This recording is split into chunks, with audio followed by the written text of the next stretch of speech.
আমার প্রথম প্রশ্ন হচ্ছে আপুর প্রতি। আপু, আমরা জানি যে হচ্ছে ঢাকা বিশ্ববিদ্যালয়ে নারীদের ক্রীড়া ক্ষেত্রে প্রতিযোগিতা কম, এটা আমরা মেনে নিচ্ছি এবং নারীদের ক্রীড়া ক্ষেত্রে অংশগ্রহণ বাড়ানো উচিত। বাট আপনি যদি নির্বাচিত হন তখন কি শুধু নারীদেরকেই ফোকাস করবেন নাকি ছেলেদের জন্য কিছু করবেন? এবং আমার সেকেন্ড কোয়েশ্চেন হচ্ছে আমাদের জামি ভাইয়ের প্রতি। জামি ভাই বলছে জসিমউদ্দিন হলের মাঠকে একটা টার্ফ করবে, শুরুতেই বলছেন। উনি হয়তো হাই প্রোফাইল লোক, কারণ নেপাল ঘোরাফেরা করে, হয়তো জসিমউদ্দিন হলের মাঠে যান না।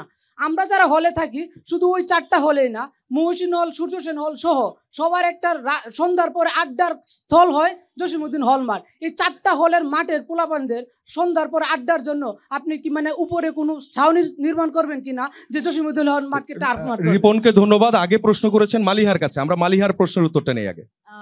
আমি স্টুডেন্টদের রিপ্রেজেন্টেটিভ হয়ে এখানে এসেছি এবং ফার্স্ট ইয়ার থেকে শুধু যে আমি মেয়েদের অংশগ্রহণেই কাজ করেছি ব্যাপারটা এমন না। ছেলেদের টিম কিভাবে ম্যানেজ করে এবং স্পোর্টস কিভাবে টুর্নামেন্ট নামায় সেই বিষয়ে আমি কাজ করেছি এবং শিক্ষার্থীদের কাছ থেকে ওরা খেলায় কী ধরনের প্রবলেম ফেস করে সেই সব জিনিস নিয়ে আমি কথা বলেছি। এবং সেটার জন্য প্রথমেই আমি যে কাজটা করতে চাই, একাডেমিক ক্যালেন্ডারের সাথে স্পোর্টস ক্যালেন্ডারটা অ্যালাইন করতে চাই। এবং আমি স্পোর্টস ক্যালেন্ডারটা কিভাবে বানাবো? স্পোর্টস ক্যালেন্ডারটা আমি বানাবো যে আমাদের 20 ধরনের স্পোর্টস আছে পুরো বিশ্ববিদ্যালয়ের মধ্যে। এর মধ্যে আমি কিছু আছে ইন্টার ডিপার্টমেন্ট, কিছু হয় হচ্ছে হল ভিত্তিক। তো আমার কাজ হবে, আবার কিছু স্পোর্টস আছে হচ্ছে সিজনাল, যেমন হচ্ছে আমি হিট ওয়েভের সময় আমি ক্রিকেট, ফুটবল এইসব ম্যাচ রাখতে পারবো না, সেই সময় আমি ইনডোর গেমের প্রতি ফোকাস করব।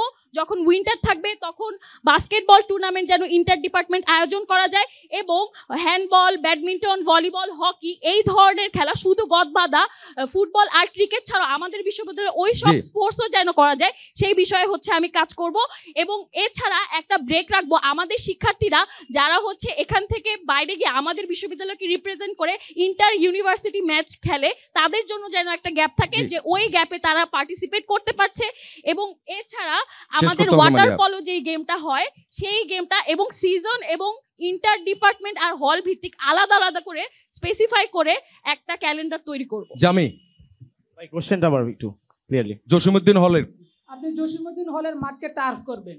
এখানে এখন হচ্ছে জসিমউদ্দিনের মাঠে যে আমরা হচ্ছে সন্ধ্যার পর হলপাড়া 4টা হলের স্টুডেন্ট এবং আমাদের মহসিন সূর্য স্টুডেন্টরা আড্ডা দেয় এবং সাবেক স্টুডেন্টরাও এখানে এসে আড্ডা দেয়, ওটা আমরা দেখি। আপনি হয়তো হাই প্রোফাইল লোক, বাইরে থাকেন, দেখেন না। আপনি তাদের জন্য কি করবেন? যখন আপনি হয়তো জানেন আমি জসিমউদ্দিন আমার বন্ধুদের সাথে প্রত্যেকদিনই প্রায় ফুটবল খেলতাম যতক্ষণ না আমি ইনজুরি হয়েছি।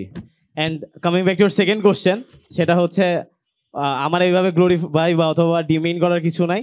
যদি আপনারা মানে আমরা যারা আড্ডা দেই সন্ধ্যার পর, আমরা যারা হলপাড়ার আছি আড্ডা দেই, ভাই আমরা তো দাঁড়াই আড্ডা দেই, তার ফলে তো বৈশাখ আড্ডা দিতে পারবো। বাট তার চেয়েও বড় কথা ভাই, আমি শেষ করতে হবে, সার্কাস্টিকলি আমরা একটু রিয়েল কথায় আসি। সেটা হচ্ছে যে আমরা যদি একটা, আমরা প্রত্যেক ভার্সিটিতে একটা করে টার্ফ আছে, আপনারা জানেন কি জানেন না।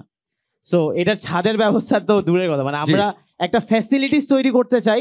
আমাদের কিন্তু ফুটসাল ন্যাশনাল টিমে 7 জন ঢাকা ইউনিভার্সিটি রিপ্রেজেন্টেটিভ গেছে। আমরা শেষ করছি, আমরা কিন্তু চাইলে আমরা শেষ করছি, আমরা শেষ করছি, ঢুকতে পারবে না আমার ভিতরে। টার্ফ কিন্তু কেন্দ্রীয় মাঠে করা যাবে। আমরা চাই ভাই যে আমরা আচ্ছা ওকে 6 জনকেই বলছি আমাদের শেষ করতে হবে। দর্শক, বিল্ড আপ করতে চাই। আজকের আলোচনা এখানেই শেষ হচ্ছে।